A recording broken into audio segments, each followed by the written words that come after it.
C'est une forte invitation à ce que vous preniez la parole, monsieur le Président, je pense. L'association Pulimage Capab, le Capab est le collectif armoricain de photographes auteurs brestois. Vous souhaite la bienvenue dans cette 14e édition du Festival Pulimage et vous remercie de votre présence. Après une année de pause, entre guillemets, technique, nous voilà repartis vers une nouvelle édition. L'organisation de ce festival est actuellement maintenant portée par cette association. Donc on s'est monté, qui a pour objet, qui a un objet culturel et éducatif, visant aussi à favoriser et développer le média photographique, comme dit dans ses statuts, dans toutes ses dimensions et toutes ses expressions. Nous avons rencontré des différents partenaires qui ont tous répondu présents, et fort de ce soutien-là, on s'est dit on ne peut pas laisser un vide s'installer au niveau de la photographie à Brest, et on a décidé de repartir. On remercie aussi vous tous, tous les partenaires institutionnels, les partenaires associatifs, sans qui cette manifestation n'aurait pas eu lieu.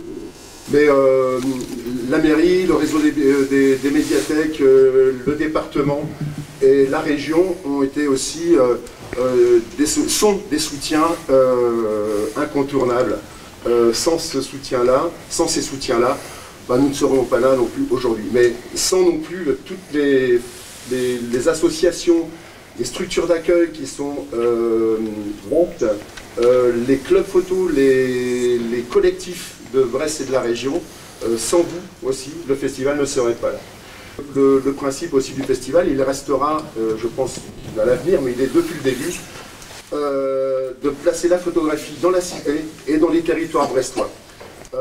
Donc c'est-à-dire les structures d'accueil, médiathèques, mairies annexes, centres sociaux, maisons de quartier, écoles, là où le public est, où le public potentiel est là.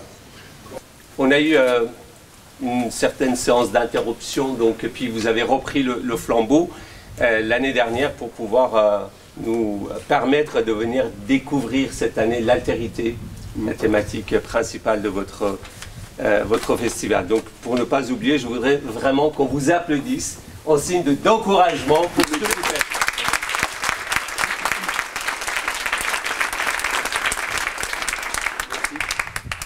Vous avez surmonté les épreuves de l'année passée, Monsieur le Président, et j'en suis ravi. Vous nous proposez encore cette année un festival riche.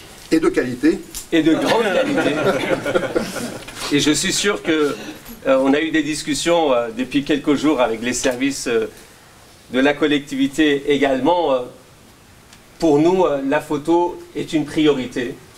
Et vous allez voir, cette année, on arrivera, j'espère, à vous éblouir avec les expositions de photos qu'on va essayer d'organiser et puis des événements phares. Je vais laisser le soin à Jérôme de présenter un peu le festival dans toutes ses dimensions. Et la matinée, précisément. Donc, merci d'être si nombreux présents ce matin. Donc si on est là, effectivement, c'est parce qu'il y a de nombreuses expositions, donc des exposants, des structures accueillantes.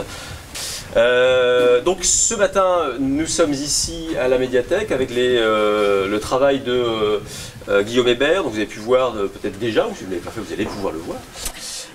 Nous irons ensuite à Saint-Marc, donc où vous verrez donc le travail d'Artus de la Villéon. Nous irons de la médiathèque de Saint-Marc à la bibliothèque universitaire de lettres, où il y a une deuxième série d'Artus qui est présentée, donc sur une thématique, petite variante qu'il a encore sur sa perspective par Antoine. Avant de rejoindre Bellevue, où la deux séries de Jacques Hiverniot, qui est ici, est présentée. Donc, nous irons ensuite à la Maison de la Fontaine où donc, Rodrigo Lopis expose son travail.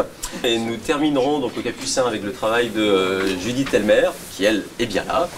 Nous terminerons donc au Capucin où nous servirons un petit buffet traditionnel donc, à tous ces valeureux festivaliers qui auront réussi à tenir toute la matinée.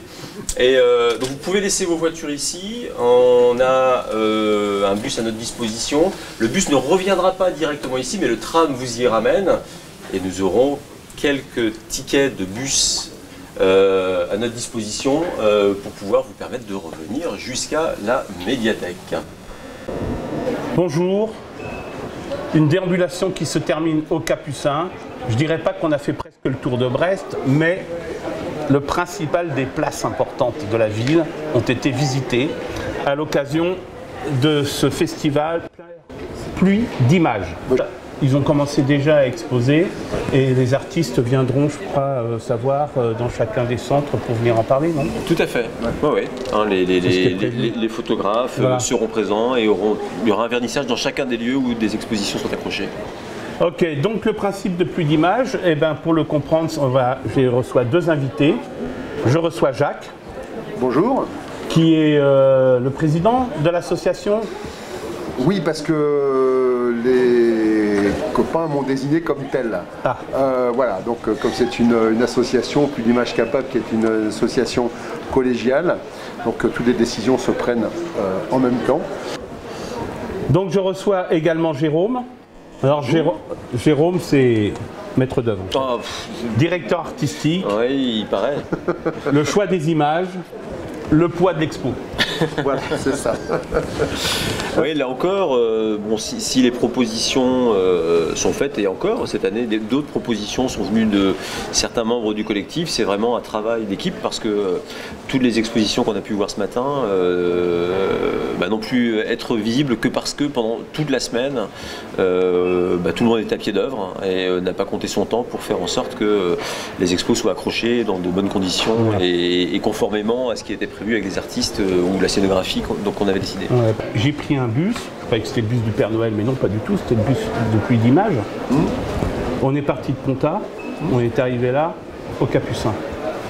Comment on crée l'idée et ensuite comment on arrive à trouver les lieux où on va exposer, comment on choisit le thème, s'il y a un thème ou s'il y a plusieurs thèmes, comment on fait la soupe là, cette soupe qu'on a goûtée aujourd'hui, une délicieuse, comment on réalise cette recette? Plusieurs questions.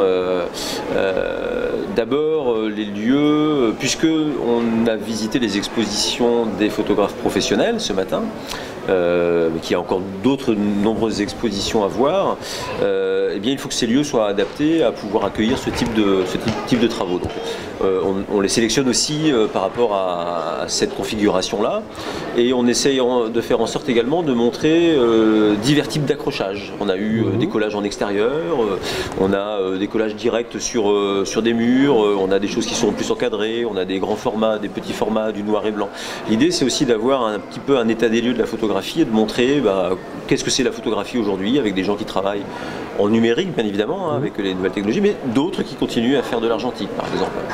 Donc, tous ces éléments-là, c'est grâce à nos partenaires, le réseau des médiathèques, puisqu'on est allé dans plusieurs médiathèques, l'université avec la bibliothèque universitaire de lettres, mais aussi avec la municipalité et la maison de la Fontaine.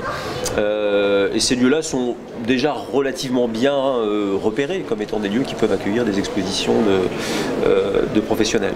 Alors ensuite, sur la thématique, on a deux types de manières en termes d'organisation. Soit on choisit des artistes, un ou deux artistes qu'on aime bien et on peut créer une programmation autour de ces artistes par rapport aux thématiques qu'ils abordent, ou alors, à l'inverse, on part d'une thématique qui était le cas cette année, sur l'altérité, et on a créé une programmation autour de ces thèmes-là pour voir un petit peu différents angles et la manière dont cette thématique peut être abordée et traitée par les photographes.